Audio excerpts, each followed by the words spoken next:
Itong jeep na to, oh. Sumingit na lang bigla. Tagal-tagal din na bago tumawag si Madam.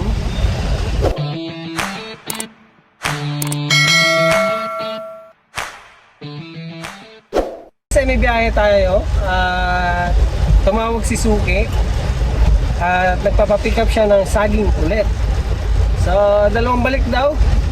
At ngayon papunta na ako sa pick up point.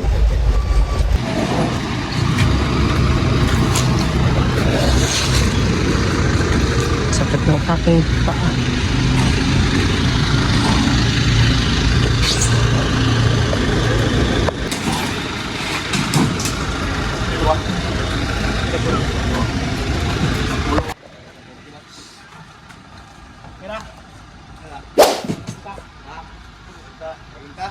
Okay na yan?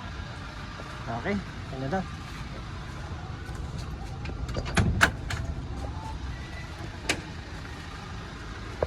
So yan guys, na-pick up ko na ang saging. So, hapon na kasi tumawag si Madam. At sabi niya, dalawang balik daw. So, yan, nandito na tayo. At papunta na ako ng Mandaluyong. Yan, matagal-tagal din na hindi tumawag si Madam, halos 2 linggo din. At buti ngayon, nakatawag na siya. Yan. At yan, na-pick up na natin ng... Na-pick up ko na! Pick up ko na ang unang biyahe. Hindi mo na ako mabiyahe kay Lalamove today. Dito muna ako sa Sukito. Kasi halos gabi na din naman. Halos? So yan, nandito na ako sa Pasig Palengke. At papunta na pala akong Mandaluyong.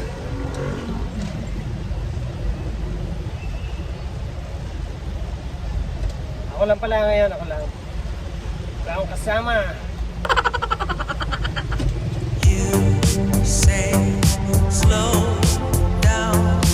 I don't like to move too fast. It drowns the truth with things that are not real, and I really want us to be real with love, love that lasts. In the past I messed up, gave too much.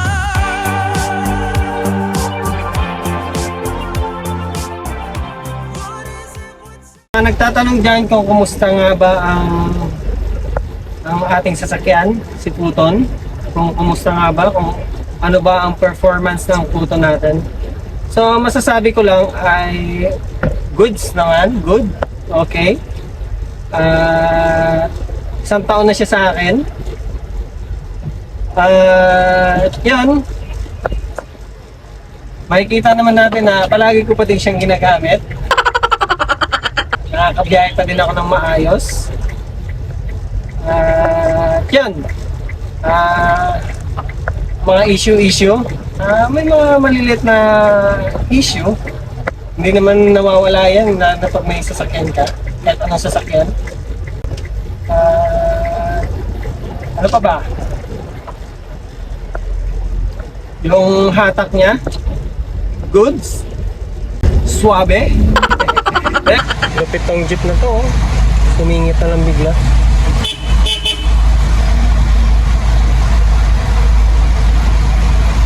So yun guys, nandito na kami sa... nandito, ako lang pala mag-isa.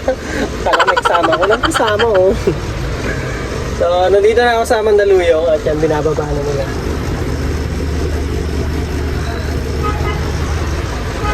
Tingnan ko kung mukhang wala kasama si Kuya. Tulungan ko muna. Kasama lang. Bakit? Bigas ang mga... Ayaw magbuhat? Iba na naman pala yung kasama mo? Nandyan sila, kaso nga lang. Pupak. Oo nga eh. Ang dangi nga. Ako lang, tutulungan ko eh. Kaya lang, magbabayad sa akin ni Madam eh. Huwag na lang. Kawawa din eh.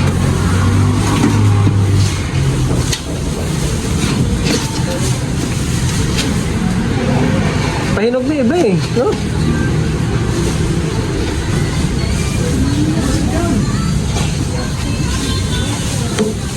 Oo, hihintay lang ang tawag niya eh. Matagal yun pala, ang dami palang dumating sa inyo. Sa pesos lang naman yun. Oo. Tapos ganun pa, hinog pa.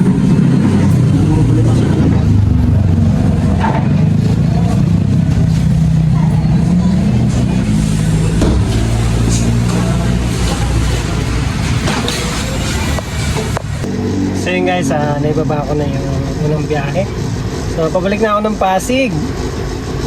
Time check. So 7:41.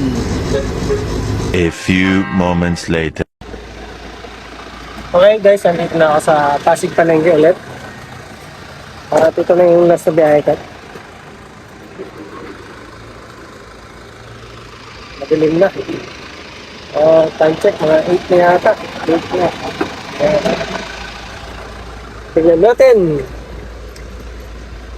So, 8:20. Doon, sasimula na sila. Hindi na ako makita. Ayan.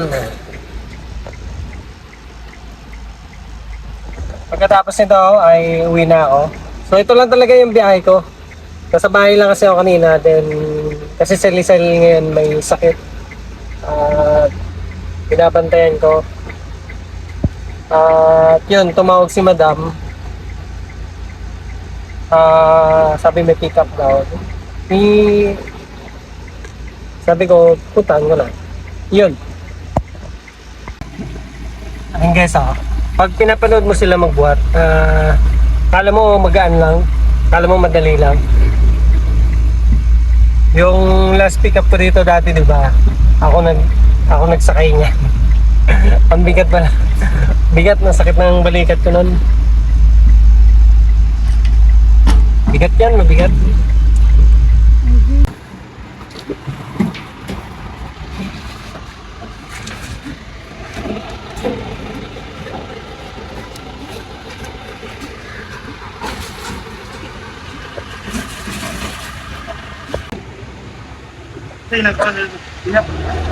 Lupulo ko lang.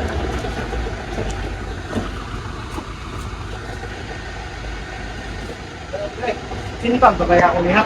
Ha? Sino pa? Ha? Kumihap ko dito na. So yun guys, nagkaka-problema sila ngayon dyan kasi kulang yung box.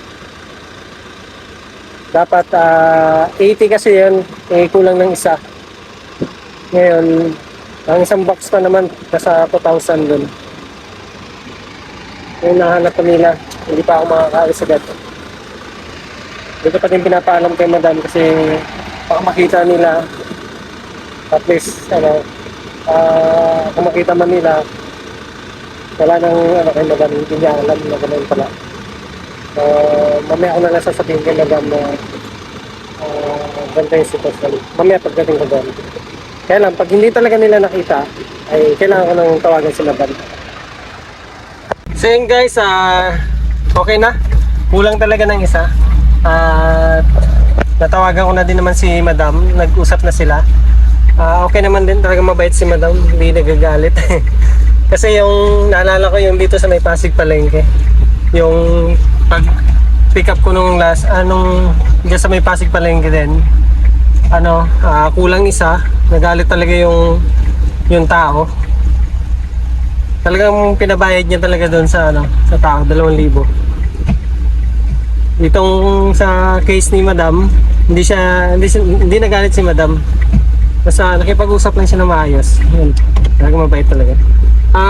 Thank you pala kay Kuya kasi binigyan niya ako ng madaming saging. Yeah.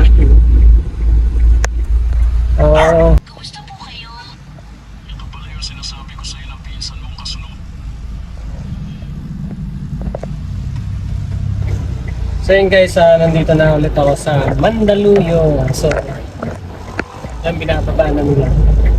Hindi na ako tumulong. Dahil kasi pag kulang ang tao, doon ako tumutulong. Kaya lang yung tao na si Madam. Chill lang tayo.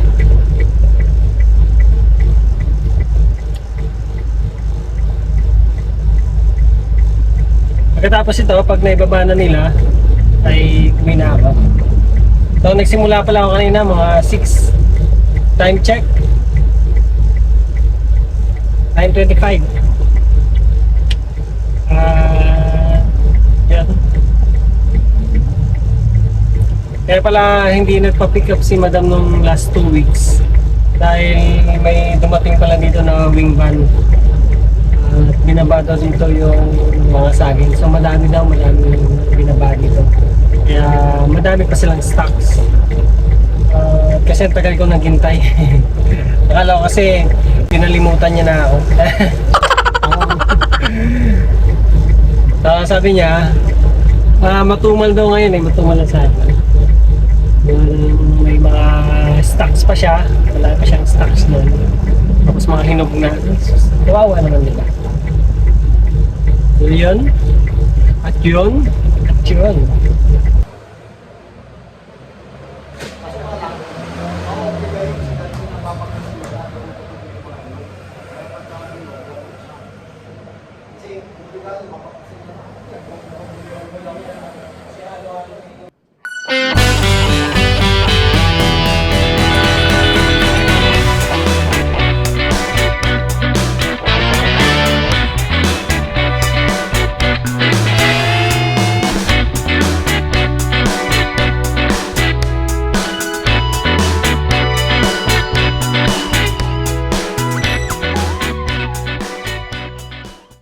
So yun guys, pauwi na ako ng Pasig, pauwi na ako ng bahay.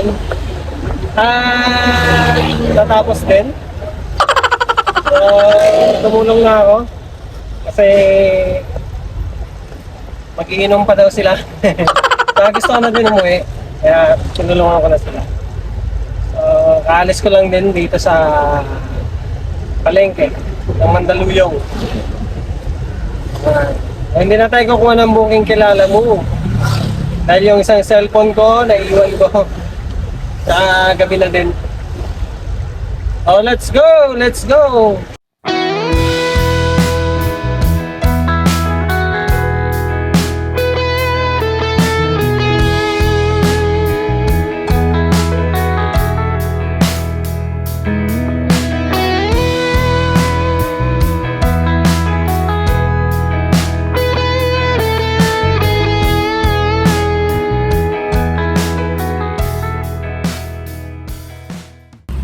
So yun guys, magpapadiesel ako. Ito na lang ang laman niya. Ayun niya. Halos maubos na din. Nasa pula na siya. Titingnan natin kung magkano yung full tank natin. Full tank ako. So yan, nag-start na. Yan pala, nadagdagan yung saging ko. Dinagdagan nila kuya. So kanina ito lang binigay nila. Nung sa pick up ko, tapos yan sa Mandaluyong, nagbigay din sila. So, ganda-ganda saging. Thank you po, thank you. Yan, nag-stop na. Pupunuin pa natin yan. Pupunuin pa. Kaya kala si kuya.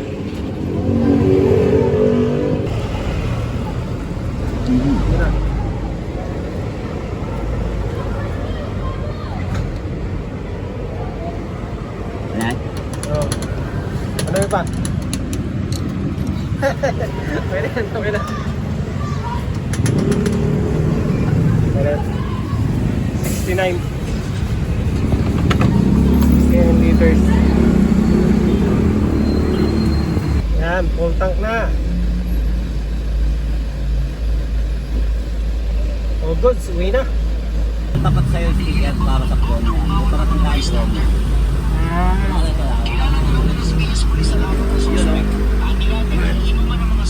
So binigyan tayo ni sticker.